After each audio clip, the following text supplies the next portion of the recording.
You are listening to the Doc Owen Show, coming to you live on a Thursday night, and carried on numerous and sundry channels as a podcast all throughout the weekend. So we'll tell you a couple of places before we get out of here where you can go find us and listen to us if you happen to miss the live broadcast, or if you want to tell folks where to go find it and listen to it. Joined in the Hilltop studio tonight by... I'm a surefire. And Uncle Bocce is taking a break. However, he left us with our history lesson. Uncle Bocce absolutely, if he takes a break and goes fishing or whatever he goes off and does, then he still wants to make sure that we keep up to date on our history lesson. So, in effect, he will be here tonight. We are all over the social media as Doc Owen Show, DOCOWENSHOW. You can find us on Facebook. Like us on Facebook. We'd appreciate it. Follow us on Twitter. We are now over the 5,000 mark, and that making a hard charge to get to 10,000 followers. That's really a great place to follow us in terms of getting noticed for the show, et cetera, because those sorts of things are automated for us as soon as we broadcast. We have a blog, which is growing, and we're getting a lot better at it. It is docowenshow.com. Not hard to follow. Upper right-hand corner. Latest version of the show right there. And on Twitter, by the way, then you can download our apps on both the iPhone and the Android platform, free of charge. Grab the app. That'll let you listen to the show live and or have access to all of the archive shows that we put out there. And we are, as the show title says, it's Y4.39. That means year 4, the 39th edition for this year. So we've got a lot of material out there, a lot of good interviews, a lot of good facts, information, etc. You should go out there and take a peek and tell your friends about it. We always begin the show in a very traditional manner, beyond that self-promotion, which is generally the only promotion you'll hear throughout the whole thing. And that begins with an inspirational note from Ms. Surefire, and then I will follow that up with a leadership quote or so. So, Ms. Surefire, take it away.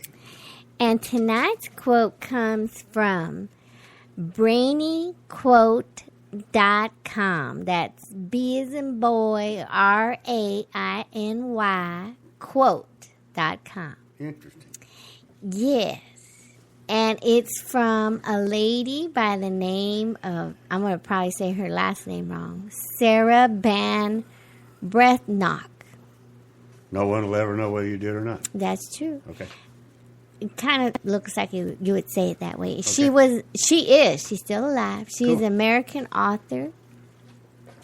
And her quote is, always remember that striving and struggle precede success, even in the dictionary. Striving and struggle precede success. I like it. Even in the dictionary. So that's one of those things. That's one way to remember. That's called the Word Bible, I guess. Yeah. Interesting that we picked similar quotes for tonight. Similar. My leadership quote for tonight is from my friends at the Optimist Club. Gave me a book called Optimistic Quotes. Go figure. And this is about goals. And it's from a fellow by the name of Benjamin Mays. And Mr. Mays was the president of Morehouse College from 1940 to 1967.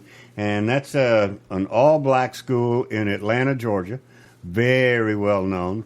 And he was very instrumental in kind of bringing it out of the doldrums into a real fine institution.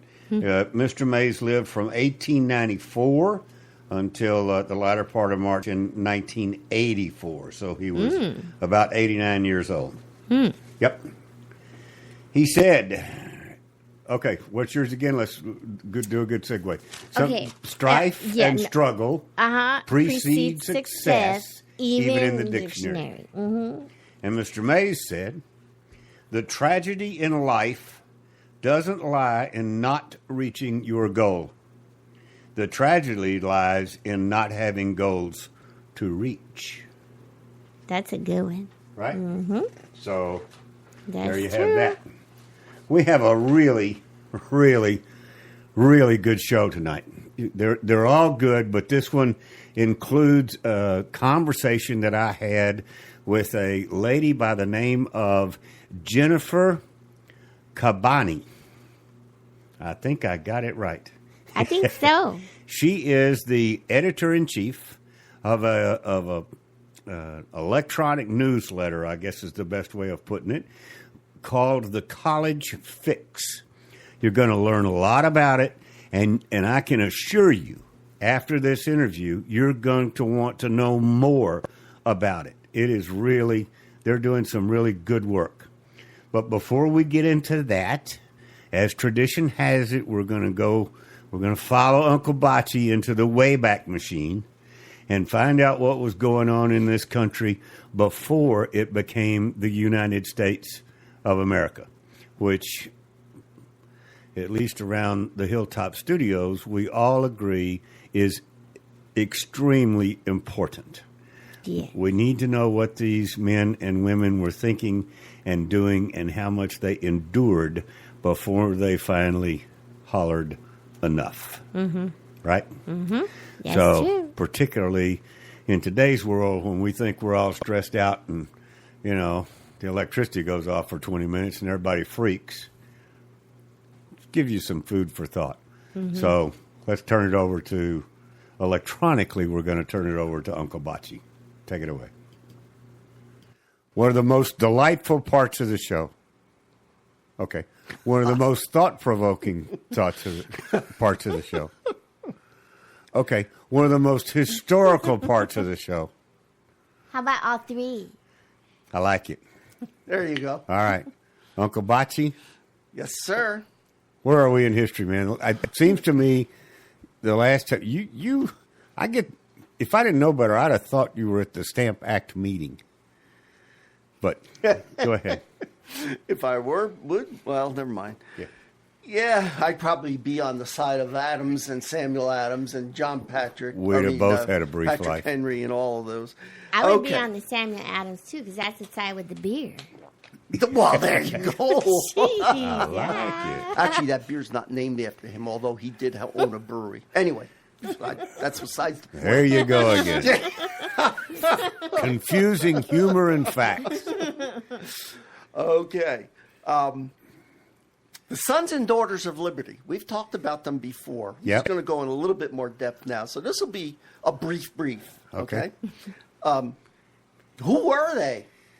I'll tell you what. They were the ones who were not afraid. Okay. Okay? Yeah. Kind of like the early grassroots Tea Partiers. Got it? Yeah. Okay? Yep. They were not afraid. No fear. They knew instinctively that talk and politics, and we've mentioned it before, alone would not bring an end to British tyranny. Yeah. Okay? They were there. That's what they... the same as the Tea Party knows that tyranny that's going on here in this country is not going to end just because they like to talk and they like to play politics. It's not Right. going to happen. Okay, so they were willing to resort to extra legal means, if necessary, to end this series of injustices. Now, this is where they depart from the grassroots Tea Party of today. Okay. Because the grassroots Tea Party of today are not aggressive in doing some of the things that the Sons of Liberty did. Okay? They were much more active, much more vocal, and much more reactive. Well, remember, they were 200 years. Yes. We're not at the 200-year mark yet. Mm-hmm. So, I mean, they had their limit. We're trying. Those of us who are in the vocal alternate area, we're trying to tell people, Yeah. you're pushing the limit. You're getting pretty close. But these guys were over 200 years in when they finally said, done. Enough's Exactly. enough. Okay, Exactly. go ahead. They were American patriots. They were north-south east, west, young and old, male and female. They were the common people, just like the Tea Party was. Right. Okay? They were the Sons and Daughters of Liberty. Right. Now, the Sons of Liberty, like other secret organizations, they had a lot of their rituals and they had their symbols and medals and words and all that kind of stuff. Fraternities do the same thing. Yeah, the same It's thing. called bonding. Yeah. Now, they originally formed in response to the Stamp Act. A lot of things formed in response to the Stamp Act. Their activities were far more than ceremonial. Here's some of the things that they would do, okay?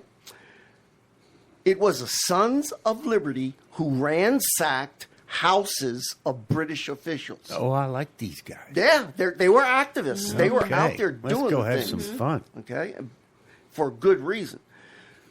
Threats and intimidation were their weapons against tax collectors, causing many of those tax collectors to flee town.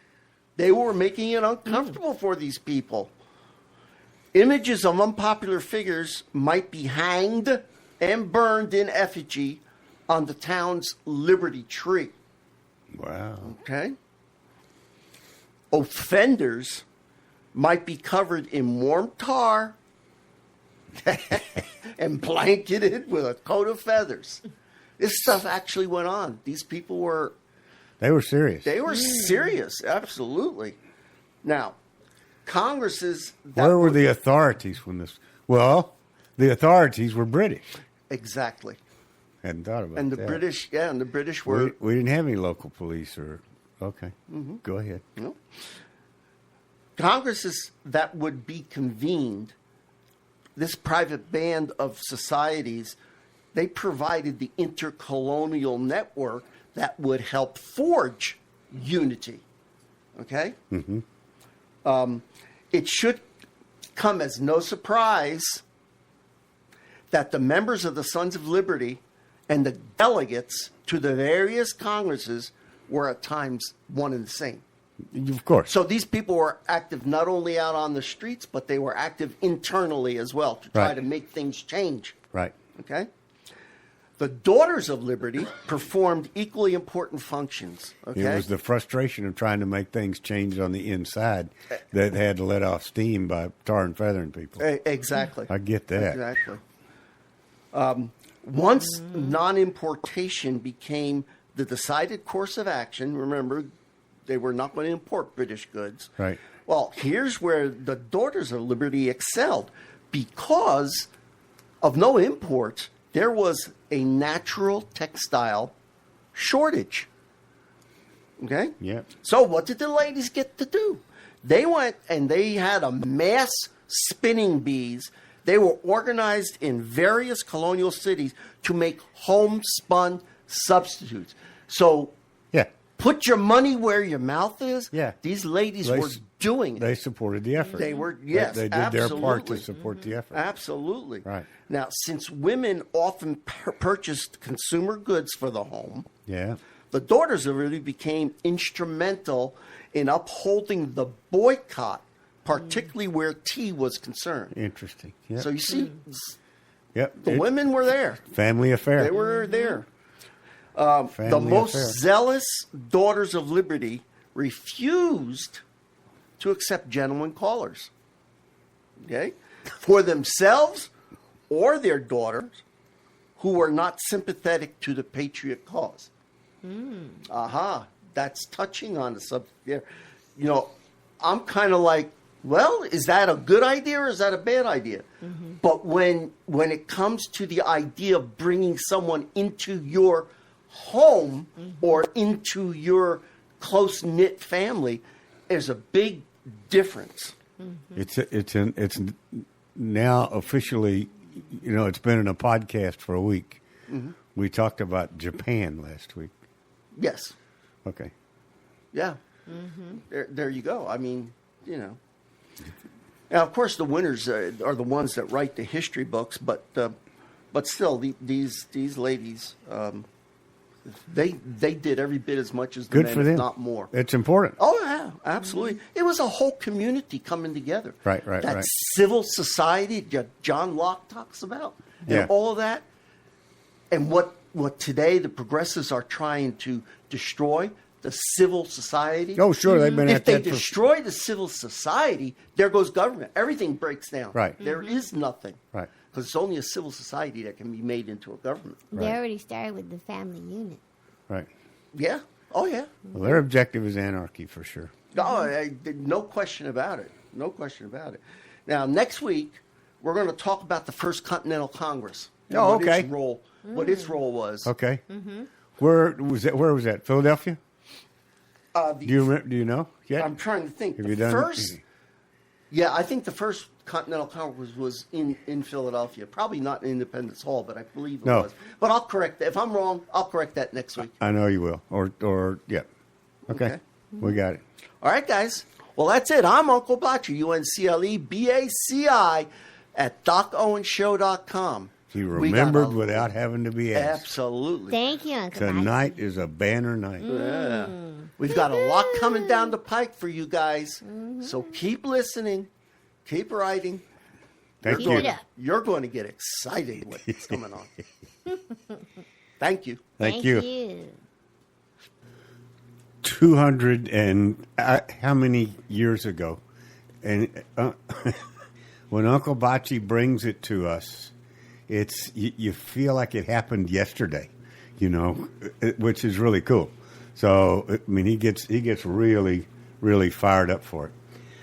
Okay, tonight is going to be like college night. I mean, the tagline to the show is delivering truth to youth, but our audience is anything but 100% youthful. And this next conversation that I have with the editor of the College Fix will probably help you understand why it is important not just for the youth of America, but their parents and their grandparents to really pay close attention to what's going on and make sure that we're helping to right the ship and keep things headed in the correct direction by arming these young people with information that they don't get in public school, from the mainstream media, or on social media. I'm not the foremost authority on that, but as luck would have it, I happen to know somebody who is. And she is just about to come up. Her name is Jennifer Kabbany. Take it away. I am about to have a conversation with a young lady by the name of Jennifer Kabbany. And Ms. Kabbany is the editor of a thing called the College Fix. And if you are not familiar with the College Fix, you need to be there because it is really cool. Their tagline says that it's original, student-reported, your daily dose of right-minded news and commentary from across the nation. And it's really great. Just to give you a little background on Ms. Kabbany, she's the editor of the College Fix. I think I said that. Previously worked as a daily newspaper reporter and columnist for a decade in Southern California. And those of us in Texas won't hold that against her. And prior to that, held editorial positions at the Weekly Standard, the Washington Times, and Front Page Magazine. So she's the Robert Novak Journalism Fellowship recipient and has also contributed to National Review. So Ms. Kabbany comes to the table with considerable credibility. How are you, ma'am? I'm doing well. Thank you so much for having me. Yeah, I'm glad to have you. As our audience knows, and I think you may by now, our tagline is delivering truth to youth. Our target audience certainly includes college-age students. We don't speak only to them, but that's kind of who we like to reach out to. And I was so very pleased to find the College Fix out there on the internet. How long has it been around? We've been around for about 6 years now, and we keep growing every single year. Oh, you just slapped me around. I should have known it a long time ago, shouldn't I? I know. Well, better late than never. There you go. That's exactly right. You do really some great reporting. As a matter of fact, I was reading an old an old book by a friend of the show, Dinesh D'Souza, which is a bunch of letters to a college student is the premise. And he worked on the Dartmouth Review, and I'm seeing a lot of similarities in what you're doing and what he did. I mean, you guys are really coming to the table with some things that make people think, right? We hope so. I mean, there's a crisis in higher education right now. We're trying to help shine a light on it with our daily reporting. Exactly. And so how many subscribers? I mean, where are you? How much penetration are you getting? Well, we get a lot. We have over 1 million page views a month on average, and lots of people come and try to check out the latest shenanigans going on campus with our student reporters who are the eyes and ears on campus. And we have a lot of new news every single day, alerting everybody to what's going on with the safe spaces and the microaggression and the white privilege seminars and the free speech, challenges and, everything from Second Amendment issues on campus, Greek life. So we're keeping busy. I mean, there's never a dull moment. Oh, I can tell that. I mean, from reading it, it really is. It's one of my preferred reads in the morning. It's kind of a start the day, mostly because of our audience and us liking to stay in touch with it, for one. Number two, I'm a college professor, so that doesn't necessarily hold the same views as a lot of administrations around the country, but I have to deal with it. So, I mean, but you've got folks, as you said, eyes and ears on a lot of different campuses, a lot of different size campuses. It seems like you represent, public, private, the full spectrum, right? Am I seeing things correctly? Well, yeah, essentially, the College Fix has two goals. Okay. So the first goal. Now, this is where we tell our audience, start making notes. Okay. Okay, so write this down. We got two goals. Yeah, the first goal is to serve as a conservative campus newswire, sort of like the AP of conservative campus news, right? Where every single day we're letting our readers know about the latest developments on college campuses that they would care about. For example, right now on our page, because we're talking today, our top story is about a class at the University of Wisconsin-Madison that it's dedicated to exalting socialism and bashing capitalism. So that's one class. So we talk all about, this class and who teaches it and what the students are taught. So that's one story. And the graphic behind it is a great big sculpture of Marx. Karl Marx, right? I mean, this is basically the professor's hero, right? Karl Marx. Yeah. So he's teaching the students that utopia is possible, right? And then he quotes some obscure examples like some budgetary sharing in Brazil in Wikipedia. But that's an example of a real utopia. But So anyway, but then we have, we've been covering the shenanigans in Evergreen where, the students basically took over the school with these very violent, aggressive protests. I saw that. After a professor there wouldn't leave campus on the day of absence. They wanted all the white students to leave campus on the day of absence. And this professor, had a conscious objected to that, and he became a target. And anyway, it's madness and mayhem at Evergreen College. Just Google it. And we've been covering that a lot. Good.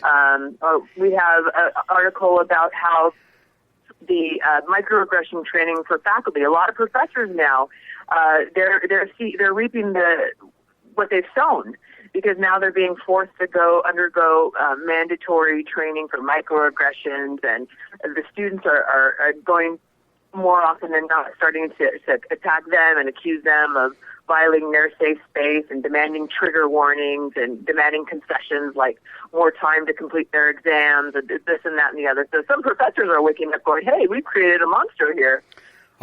Is it okay with you if I'm shaking my head in disbelief?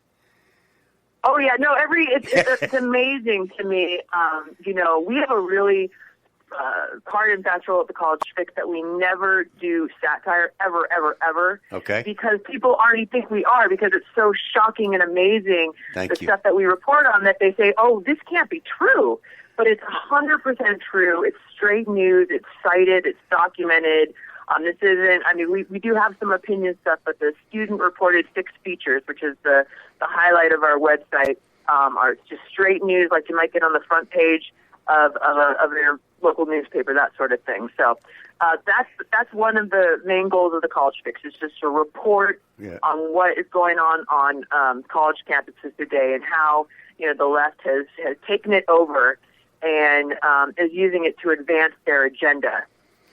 So that's one thing. But then underscoring that, we teach students how to be reporters. You know, you mentioned I had been a reporter for a decade as a daily newspaper reporter here in Southern California. Right. And, you know, so I use my skills to mentor students on campuses, Nice. teach them how to identify stories, edit their work, and so on and so forth. So by the time what you're reading on the College Fix, it's vetted, it's researched, it's gone through the eyes of professionals, so, you know, it's very trustworthy. And that's how we continue to grow, because we've created and established and maintained a very strong reputation as being reliable and consistent. Very well said. And it's exactly what I see. I mean, just for the audience, it's thecollegefix.com is exactly where you sign up for their newsletter and go check it out on a daily basis. And like Jennifer said, it changes day to day. I mean, they are. It's not that they don't have a carry through or a carry on story.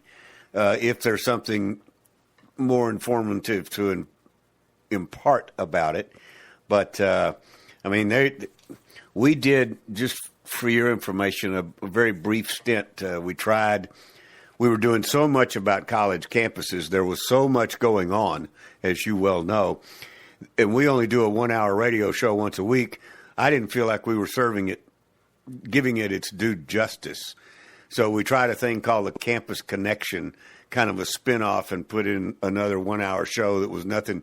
Actually, it was the College Fix as a podcast. Now that you've told me now that I've found you guys, there was no need for me to have to do that, particularly to start from scratch, because you're there. You know, that's exactly what you're doing. Which brings me to a question. Do you currently do podcasting? Have you thought about going out with more of a, you know, verbal message, not just a blog or newsletter type message? Well, we are not really advocacy. You know, we're okay. The way that we serve a purpose. You're reporters. Is that reporters. We inform and we identify bright young students who you know, maybe are thinking of going into law or maybe thinking of going into politics, and we convince them to go into journalism, right? Because right now, what is the big problem in America? You know, the mainstream news who doesn't tell the truth and is slanted and biased and that sort of thing. So we're helping to create a channel of you know, independent, free market, right-leaning journalists, so that we can help, you know, stem the tide of this crazy less liberal media. You're recruiting the next round of Breitbarts. Hopefully, you know, I mean, just people who want to ask the hard questions and report the truth and not try to spin the news in order to advance a socialist agenda. So your effort is kind of focused on changing the dynamics, on changing the balance of power, if you will, and bringing more of it back to, I like to think of it as reality, actually.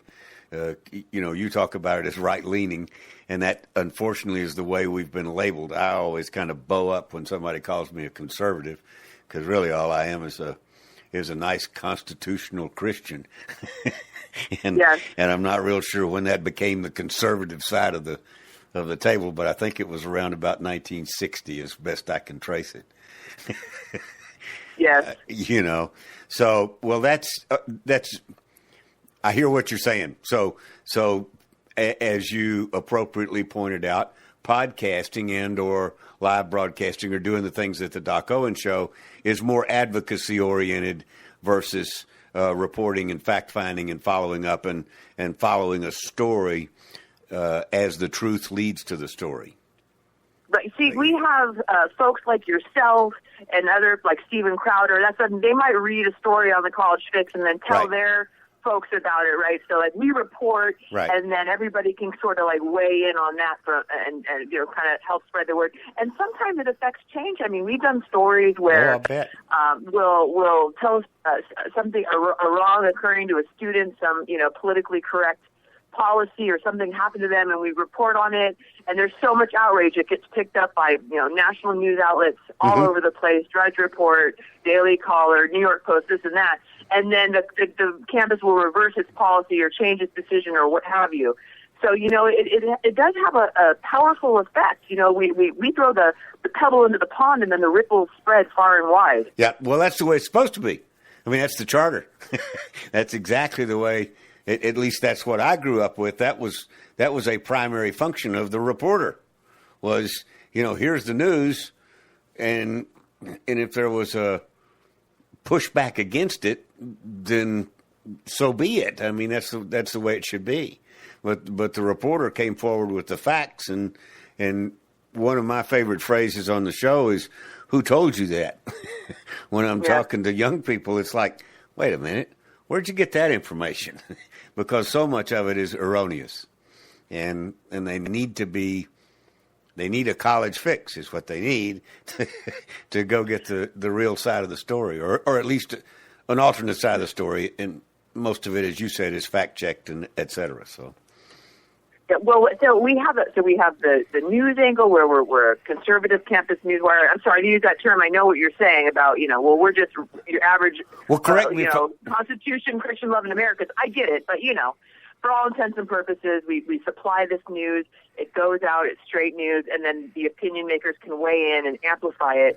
And we're enticing smart young people to enter the field of journalism and media. So that's great. That's 1 and 2. But I always tell parents something, and this is really, really important. If you have a parent that, you know, have a kid going into college, or you know, they're in high school now and going to be going to college soon, and that is this: you cannot send your child to these wolves' dens unprepared. You've got to be their teacher in the sense that, you know, show them Dinesh D'Souza documentaries, you know, teach them. Debunk evolution for them, you know, explain the other side of history to them, teach them about the Constitution, teach them about the free market, essentially give them the side of the story they're not going to get from their professors, so that by the time they finally do get on campus, they have the other side, they have the argument that prepared them for the onslaught, and when they hear the professor say something, they'll have the argument against it because you've given them the argument against it already, and they won't fall for this. Right.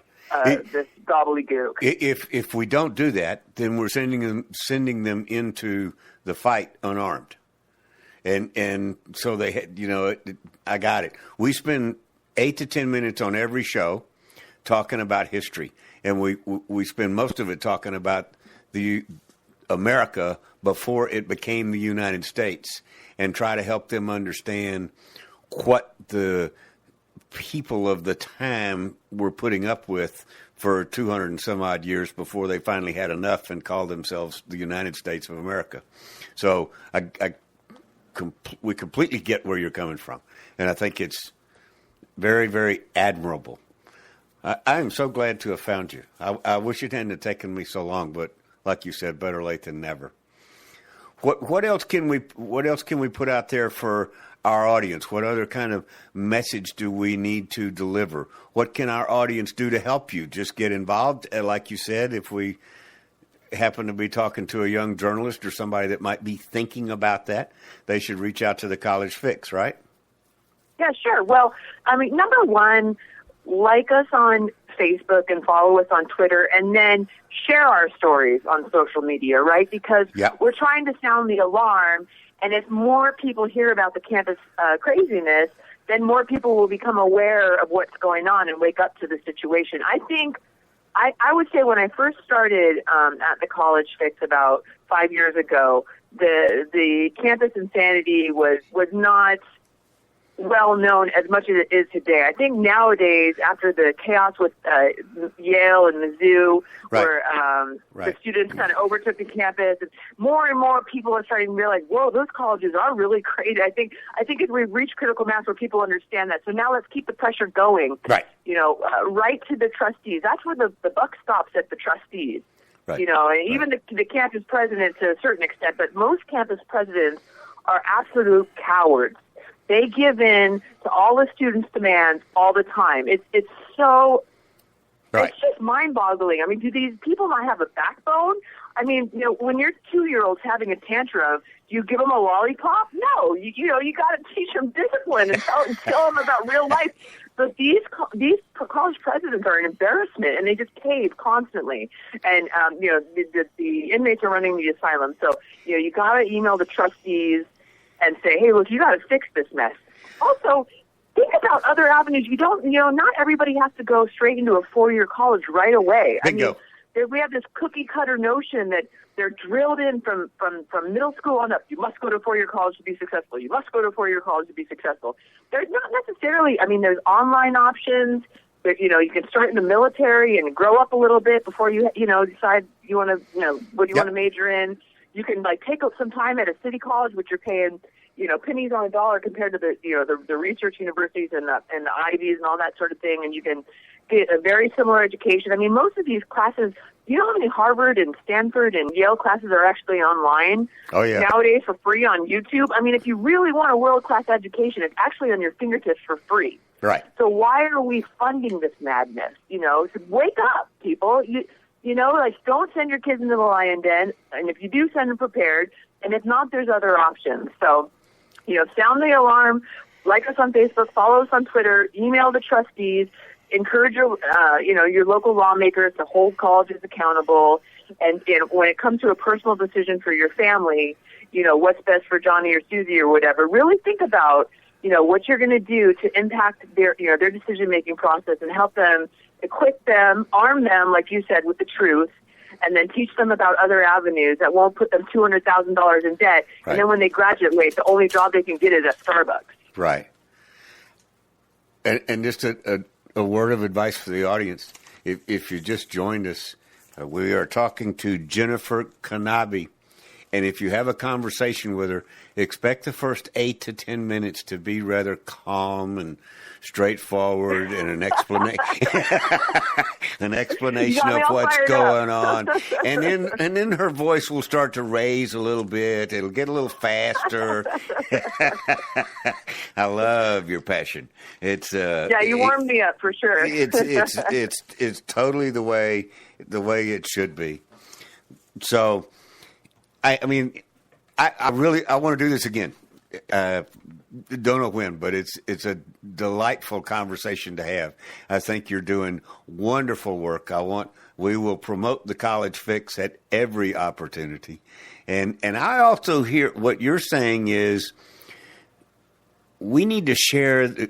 It's interesting because you're telling the audience that we need to share this to the adults.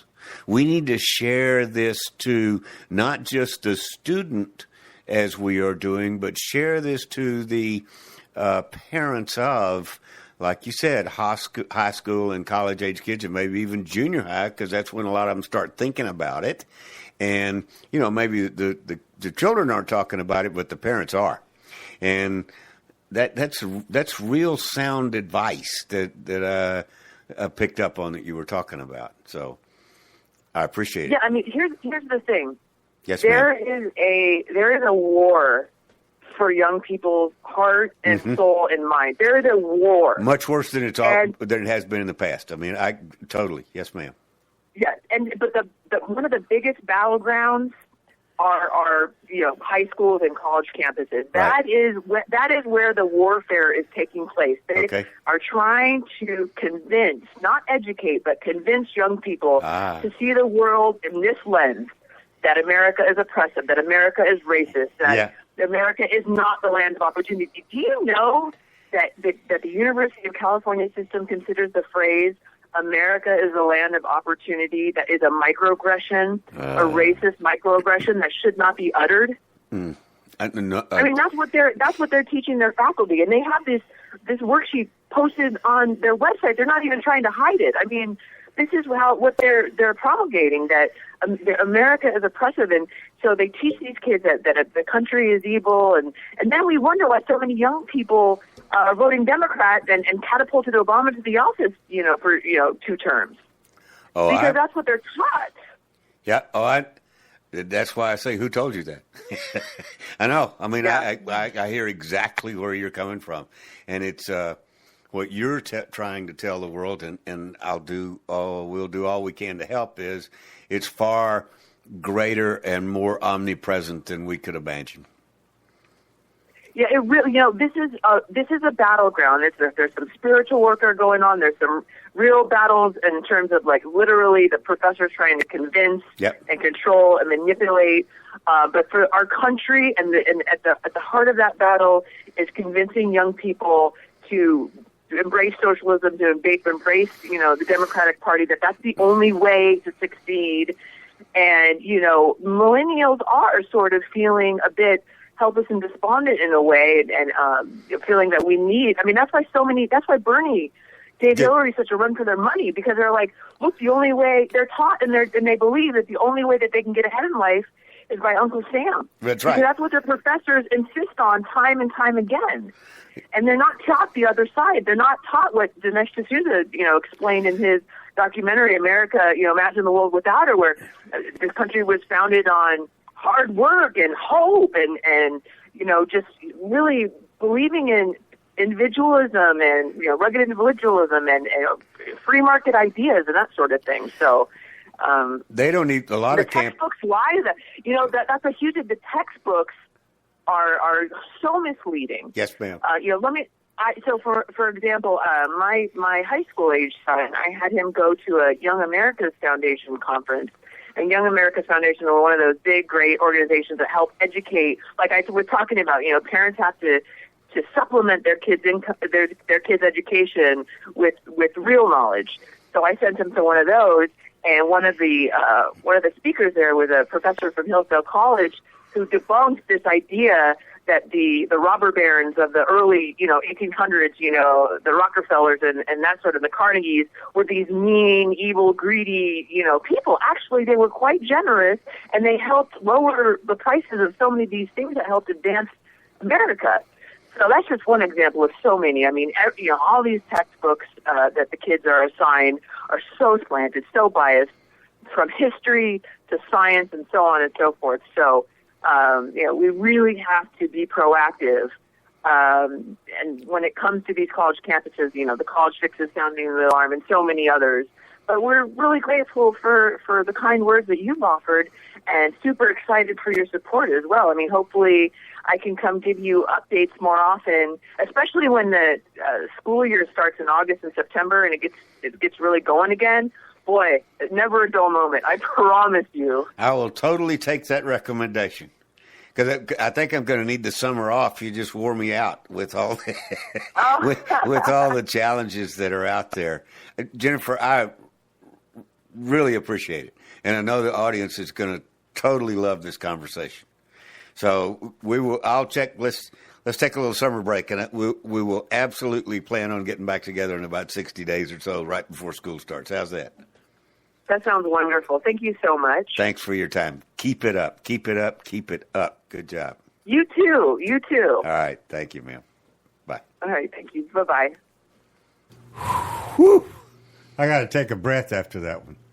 And I hope you enjoyed listening to that as much as we enjoyed having the conversation on behalf of you, the audience. It was just delightful, very, very informative. And please do go out to thecollegefix.com, all one word, spelled exactly like it sounds, and subscribe. I mean, take advantage of their newsletter. Be informed. These guys are delivering truth about youth and truth as we deliver truth to youth. That's true. Let me add something to that. I had this sitting on my desk, and I decided not to bring it up until after we had the conversation with Jennifer. 3 colleges in Philadelphia have decided that if they wait until incoming freshmen actually start classes to start brainwashing them with liberal social justice theories, it may already be too late.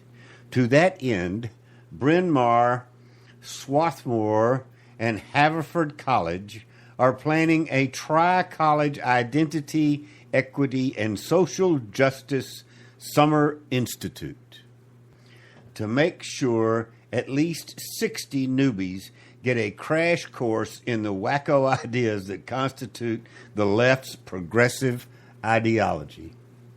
Just to put an exclamation point on exactly what the College Fix is talking about. The program, according to its designers, has the goal of getting students to, quote, become social agents for change within their own institutions, the United States, and the world. In other words, social agents for the change that liberal professors would like to see. All of the things that Jennifer was talking about how bad the U.S. is and all these trigger points. And, I mean, it is mind-boggling what's going on. And we get the opportunity to talk to young people every once in a while, and we make the opportunity when we're out and about. And some of what they hear and some of what they are being told and taught is, as far as I'm concerned, borderline criminal. Right. Yes, I can agree with that. So let's hold off on that for a minute, or I'll get as fired up as she was. One of the things that she pointed out, and I'd like to kind of delve into and emphasize, we're not going to spend much time tonight on the current news like the Jeff Sessions interviews in front of Congress that occurred, or Comey being fired, and what's the latest fallout, or are we ain't going there tonight. I mean, all of those things are out there. I'm sure we'll get after them again next week, and they are certainly relevant, but they are really kind of slow moving. Between now and next week, I'm doubting very seriously that all of that hooky-booky theater that comes out of Washington about the Russians and yada, yada, yada, all of that is still going to be going on. You know, it's just, it is drain the swamp time, and as the water gets lower, the creatures of the swamp start to stick their heads, you know, they start gasping and wheezing and running around and going all crazy, and that's exactly what we're seeing right now. So, you know, we're just going to have to wait until they're all gone or help push them out. Something that Jennifer said that really rang true with me, and I know it rings true with Ms. Surefire, and I also know it rings true with a real good friend of the show. We've got a local district attorney here that we have on as regularly as possible, depending on his schedule. A fellow by the name of Nico LaHood. Yes, he's a lawyer. Yes, he's a respectable citizen, and he does a good job as district attorney. Mr. LaHood is a graduate of San Antonio College. He started his education at what my generation used to call like a junior college. I did too. I'm a graduate from I know. there. That's what I know. That's right. So, and we've been involved down there from time to time. I mean, institutions like that across the United States are, by and large, as far as I can tell, really doing a pretty good job of nurturing young people to not only get their education, but to understand the value of that education and have more emotional maturity when they're ready to go on to a bigger school, a 4-year college, or the first 2 years at a Texas A&M or a University of Texas or a University of Missouri or Virginia or wherever you are. These big state, these 50, 60, 70,000 student universities. The first 2 years, it's a waste. You're really not getting, if you're into football, there's a lot of things to do, but you don't get you don't get the same sort of focus on the education. It's not focused on the education, Mm-hmm. and you don't get the support for your ongoing education Mm-hmm. after you leave the first couple of years, Mm-hmm. right? It's a fight to become a junior. Mm-hmm. And then once you become a junior, you got to study real hard so you can coast as a senior. All I'm saying is, there's, and that's always been the case. That was the case in the 60s, and it's still the case today. That an awful lot of young people should try college at the local community college, junior college level first. And by that, I also agree with Jennifer. There's way too much pressure on having a college degree. I think that is becoming less and less as we get more and more certifications. And there's more and more young people doing very well for themselves and for the community at large, for their families, for the country, et cetera, who are, they get certification. They found their passion. They found something that they like. Perhaps it's information technology, but perhaps it's social work. Perhaps there's a lot of things that you can get certifications in nowadays that certifies the fact that you are a practicing professional in that arena, right? You're like that subject matter expert. You're exactly. You become a subject matter, and actually that, which I always found kind of interesting. One of the things that they told us in PhD school was that one of the objectives of a PhD, besides piled higher and deeper, was that we learn more and more about less and less. That's the ideal. We learn to focus. We research. We dig in. We dig in. We dig in, and you learn more and more about less and less. Right? That's what a certification is. You learn more and more about a finite thing. You become, as I'm going to put it, a subject matter expert on a particular little device, some little square plastic thing that fits inside of an internet somewhere and sits on top of this and sideways to that, and it's got cables coming out of it. There are certified people that know how to make those things walk and talk and function properly, and they add a lot of value to this big-ass computer room. But it takes somebody that really knows what they're doing to properly program this little device. Am I making sense? So it's not absolutely mandatory. There's and for the adults in the room, you need to have some respect for the young people that decide to go down that path. You need to have some appreciation for the fact that not everybody has to have a college degree. Not everybody benefits from it. The world benefits from people who don't have a college degree, right? So I agree with that. I'm not telling you to go lazy on me and say, oh, well, Doc says, okay, I don't have to finish. Bull hockey. If you're smart, if you're in there, if you're smart enough and you've got something to contribute to the... So you mean I got to keep going to school? Yes. Okay. But what I am saying is, if it's somebody else's dream and not yours, go follow yours. Because you will contribute a whole lot more to society if you're following your dream.